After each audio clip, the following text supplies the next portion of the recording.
Shalom, jumpa lagi dengan saya di Klavos Sukacita. Saya akan membagi bagian kebenaran firman Tuhan bagi semua pemirsa Klavos. Namun sebelumnya, mari kita berdoa. Bapa, terima kasih kami siap mendengarkan firman-Mu.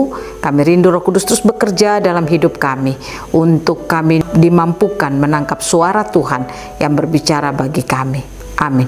Bagian kebenaran firman Tuhan, Hosea pasalnya yang ke-11, ayatnya yang ke-9, demikian bunyi firman Tuhan. Aku tidak akan melaksanakan murkaku yang menyala-nyala itu, tidak akan membinasakan Efraim kembali, sebab aku ini Allah dan bukan manusia, yang kudus di tengah-tengahmu, dan aku tidak datang untuk menghanguskan. Demikian jawab pembacaan firman Tuhan. Pemirsa Klavos yang diberkati oleh Tuhan, saya percaya kita semua kenal bahwa Allah yang kita sembah adalah Allah yang penuh kasih. Allah tidak pernah menghukum manusia sekalipun manusia itu melakukan dosa. Karena kita tahu bahwa Allah selalu punya keinginan untuk manusia itu mengalami keselamatan. Karena Allah mau manusia itu harus mendapatkan akan rancangan Allah itu di dalam kehidupan manusia. Kita tahu Allah punya rancangan yang kekal di dalam kehidupan manusia, yaitu Dia mau manusia hidup di dunia untuk merepresentasikan Dia. Dia mau manusia hidup di dunia hanya melakukan kehendak-Nya. Karena di dalam kitab Kejadian 1 pada ayatnya yang ke-26 dikatakan Allah menciptakan manusia itu serupa dan segambar dengannya.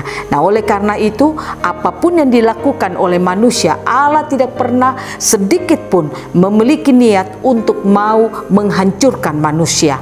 Tetapi Dia selalu melalui apa yang dialami oleh manusia, Dia mau manusia itu mengalami kehidupan yang baik di dalam kehidupan manusia. Artinya Allah selalu memiliki banyak cara untuk manusia itu bertobat dan kembali kepada Allah.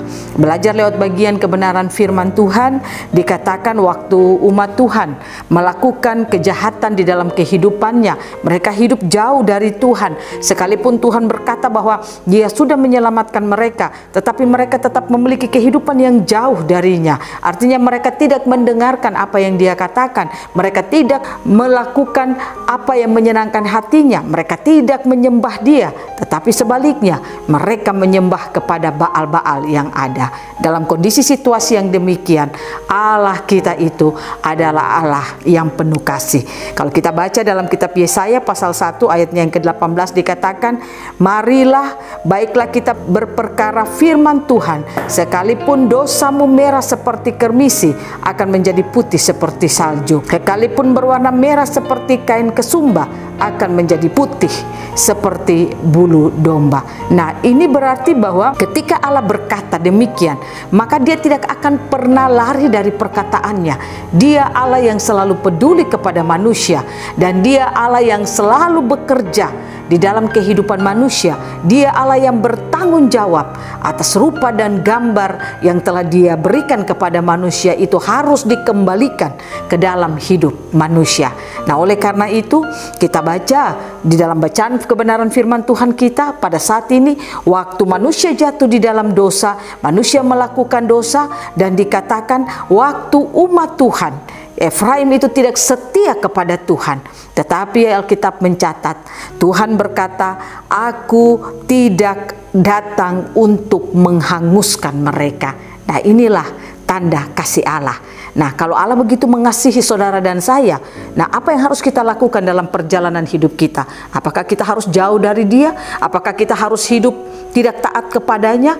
Saya percaya kalau Allah begitu setia kepada kita, Dia begitu mengasihi seluruh kehidupan kita, karena Dia adalah Allah yang penuh kasih. Mari kita belajar untuk mengasihi Dia lewat hidup dan kehidupan kita, lewat apa yang kita lakukan di sepanjang perjalanan hidup kita. Saya percaya kalau kita belajar untuk mengasihi Dia di dalam hidup kita, maka kasih-Nya itu akan terus Dia nyatakan di dalam kehidupan kita. Nah, pemirsa Klavos yang diberkati oleh Tuhan, di hari-hari ini kita melihat situasi keadaan terkadang membuat saudara dan saya dapat saja pergi meninggalkan Tuhan. Situasi dan keadaan terkadang membuat kita hidup jauh dari Tuhan, tidak percaya Tuhan, kita ragu terhadap Tuhan, kita hidup dalam ketakutan, kita tidak hidup dalam kemenangan. Nah, situasi-situasi ini Tuhan mau saudara dan saya harus sadar kalau Dia tidak pernah meninggalkan hidup kita.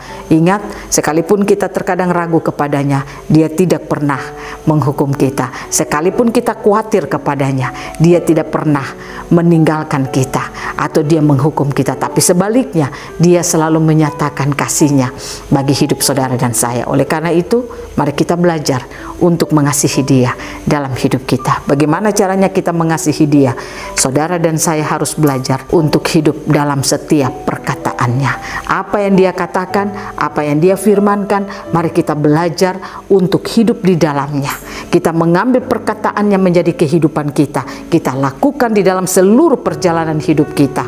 Sehingga saya percaya kehidupan yang kita jalani itu karena perkataannya akan membawa kemenangan bagi hidup kita. Apapun situasimu, apapun kondisimu hari-hari ini, belajarlah untuk mengasihi Allah di dalam seluruh kehidupanmu. Dia sudah melakukan karya besar dalam hidup saudara dan saya lewat anaknya Yesus Kristus. Mari kita belajar untuk mengasihi Dia. Saya percaya ketika kita terus mengasihi Dia, maka Dia Allah yang penuh kasih akan lebih mengasihi hidup saudara dan saya. Artinya kebaikan-kebaikannya akan menjadi milik kita, janji-janjinya akan menjadi milik kehidupan saudara dan saya. Biarlah Tuhan Yesus memberkati kita, firman-Nya jadi berkat bagi kita semua. Amin. Mari kita berdoa. Bapa, terima kasih. Kami tahu Engkau Allah yang penuh kasih. Kami tahu Engkau Allah tidak pernah meninggalkan kami. Oleh karena itu, bekerjalah hebat dalam setiap kehidupan kami lewat firman-firman-Mu, sehingga apa yang kami dengar akan memampukan kami untuk terus hidup mengasihi Engkau di sepanjang perjalanan hidup kami. Ini kami Tuhan. Inilah syukur kami di dalam nama Tuhan Yesus. Kami berdoa, kami bersyukur pada Tuhan. Amin. Shalom, Tuhan berkati kita semua.